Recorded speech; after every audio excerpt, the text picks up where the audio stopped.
محمد حسنین ملتان سے، کیا کوئی ویڈیو گیم کھیل کر اس کے گیم پلے کی ویڈیو سے آنے والی کمائی جائز ہے؟ گیم کھیل کر اس کی ویڈیو مختلف سوشل میڈیا چینلز پر اپلوڈ کر دی جاتی ہے اور وہاں سے جتنے لوگ اس ویڈیو کو دیکھیں گے اتنی کمائی ہو جاتی ہے، کیا یہ جائز ہے؟ وہ اصل میں ایڈ کی کمائی ہوتی ہے، جتنے لوگ گیم دیکھتے ہیں اتنے لوگ ایڈ بھی دیکھتے ہیں، تو جتنے ایڈ دیکھتے ہیں کمپنیاں اتنے ہی پیسے دیتی ہیں، تو اگر اتنی صورتحال ہے تو پھر جائز ہے۔ محمد معاویہ خانپور سے، ہم جو باتوں باتوں میں اللہ کا واسطہ، رسول کا واسطہ یا صدیق کا واسطہ کہتے ہیں تو کیا ایسا کہنا جائز ہے؟ جائز ہے، اس کا مطلب یہ ہوتا ہے رسول کے واسطے کا کہ تم بھی نبی کے امتی ہو، میں بھی اس نبی کے امتی ہو، تو ہم دونوں ایک ہی پیغمبر کے امتی ہیں، اس رشتے کا خیال کر لو، یہ نیت ہوتی ہے۔ تو اگر اس نیت سے کوئی کہتا ہے تو جائز ہے، اس کے علاوہ کوئی اور نیت ہے تو پھر جائز نہیں ہے۔ محمد حسنین ملتان سے بہت لمبا سوال پوچھا انہوں نے، کیا ویڈیو گیم کی اپلیکیشن بنا کر گوگل ایڈسنس سے کمائی لینا جائز ہے؟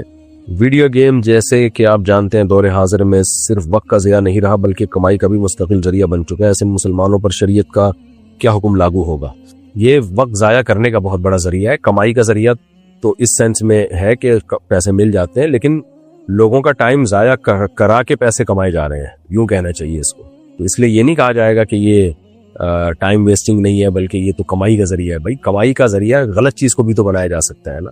تو بہرحال ویڈیو گیم کی کمائی جائز ہے لیکن بہت ہی ناپسندیدہ، نامناسب ہے۔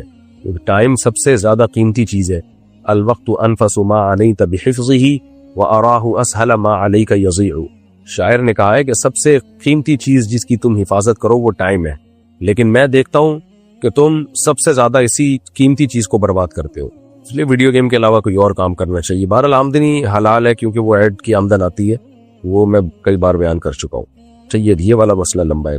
پاکستان سے کسی نے پوچھا ہے، میں ایک ٹریکنگ کمپنی میں کام کر رہا ہوں جہاں میں امریکہ میں ڈرائیور کے لیے سامان بک کرتا ہوں جو وہ ایک جگہ سے اٹھا کر دوسری جگہ پہنچاتے ہیں۔ میرا کام سامان لینا اور ڈرائیور کو دینا ہے، لیکن کمپنی کا مالک ایک دھوکے باز ہے، وہ ڈرائیوروں کے ساتھ اس طرح معاہدہ کرتا ہے کہ وہ 2 ہفتوں میں کمپنی چھوڑ دیتے ہیں اور معاہدے کے مطابق انہیں کافی رقم مالک کو ادا کرنی پڑتی ہے۔